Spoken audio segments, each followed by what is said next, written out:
கும்பராசி 2025 பொறுத்த வரைக்கும் கும்பத்துக்கு என்ன மெசேஜ் கொடுக்கலான்னா, ஒரு 50% ப்ராப்ளம் குறைய போகுது. அதை விட மெயினாக 2025 ஒரு ஒரு அமைதியான அடக்கத்தோட திட்டமிட்டு பொறுமையை கடைப்பிடித்து நீங்கள் ஒவ்வொரு செயலையும் செய்தால் எந்த பாதக பலனும் உங்களுக்கு வராது. நான் ஆக்கப்பூர்வமாக நீங்கள் ஜெயிக்கிறதுக்கு என்னை வழி கேட்டால் 2025 எனக்கு சொல்ல தெரியல. ஏன்னா போலியாக உங்களுக்கு ஏதாவது நடந்துரும் அப்படின்லாம் சொல்ல விரும்பலை. பட் நீங்கள் ஒருவேளை நான் சேஃபாக இருந்தால் போதும், நான் இருக்கிற இடத்துல இருந்தால் போதும், நான் இருக்கிற வேலையில் இருந்தால் போதும், எனக்கு இருக்கிற வருமானம் இருந்தால் போதும், எனக்கு இருக்கிற ஃபேமிலி மெயின்டைன் ஆனால் போதும்னு நினச்சிங்கன்னா அதுக்கு 4 விஷயம் தான் நீங்கள் ஃபாலோ பண்ணணும். நம்பர் 1 பொறுமை, பொறுத்து கொள்வது. நம்பர் 2 விடாமுயற்சி. அதை மீண்டும் மீண்டும் உங்கள் முயற்சியை கைவிடாமல் செஞ்சிங்கன்னா டெஃபினட்டாக உங்களுக்கு இன் ஆல் ஆஸ்பெக்ட்ஸ் ரிசல்ட்ஸ் உங்களை சுற்றிக்கிட்டே இருக்கும். 3வது ஒரு சின்சியர் ப்ரேயர்ஸ், ஒரு பாசிட்டிவ் எனர்ஜி வேணும். கும்பம் சனியுடைய ராசி. எப்போவுமே ஒரு குட் மூட் ஒரு பேட் மூட்லாம் கலந்து தான் இருக்கும். கும்பம் எப்போவுமே பாசிட்டிவ் திங்கிங் பாசிட்டிவ்லாம் இருக்காது. அது அந்த ராசியுடைய தன்மை.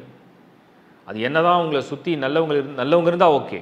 எல்லா நபர்களும் எல்லா நேரத்துலையும் எல்லா நல்லதை மட்டுமே பேச முடியாது, இது வாய்ப்பு இல்லை. அப்போ கும்பம் இந்த குட் அண்ட் பேட் அப்படியே ஒரு மிக்ஸ், ஒயிட் அண்ட் பிளாக் மாதிரி. அப்போது உங்களுக்கு 3வது என்ன தேவைன்னா ஒரு சின்சியர் ப்ரேயர்ஸ், ஒரு positive thinking, positive mind set.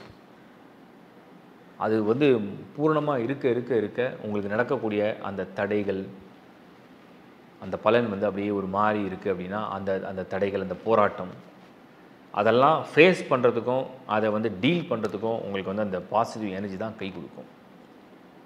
அது ரொம்ப ரொம்ப முக்கியம்.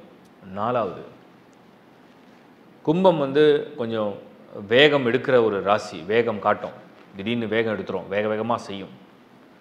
அவசரம் இல்லாமல் நிதானமாக முடிவெடுத்தால், ஆலோசனையை கேட்டு முடிவெடுத்தால், ஸோ ரொம்ப காமாக, ரொம்ப ரிலாக்ஸாக, கூலாக ஒரு அட்வைஸை கேட்டு, ஒரு ஆலோசனையை கேட்டு, உங்களுடைய எல்டர்ஸை மதித்து, உங்கள் சீனியர்ஸை ரெஸ்பெக்ட் பண்ணி, அவங்ககிட்ட அட்வைஸை கேட்டு ஒரு டிசிஷன் எடுத்தீங்கன்னா that will be good. So don't take any big decisions on your own. அதை தவிர்த்தாலே போதும். அதுவே பல விதத்தில் உங்களை ப்ரொடெக்ட் பண்ணிக்கும், பல விதத்தில் உங்களுடைய தவறான முடிவுகளை தடுக்கும்.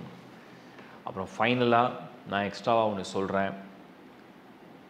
If you feel something risk, that is a risky one, அதை செஞ்சால் அதோட ரிசல்ட் மேபி மே நாட் அப்படிங்கிற மாதிரி ஆப்ஷனில் போக போகுது அப்படின்னா அதை தயவு செஞ்சு செய்யாது.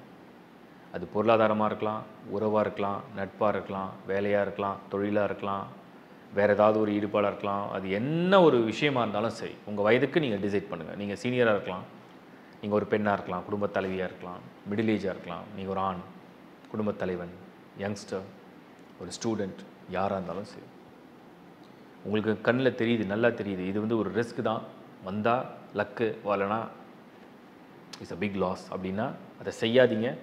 நேரம் எப்படி இருக்குன்னா நல்லா சோதிச்சிடும், நல்லா ஒரு பாடத்தை போட்டுற மாதிரி நேரம் இருக்குது.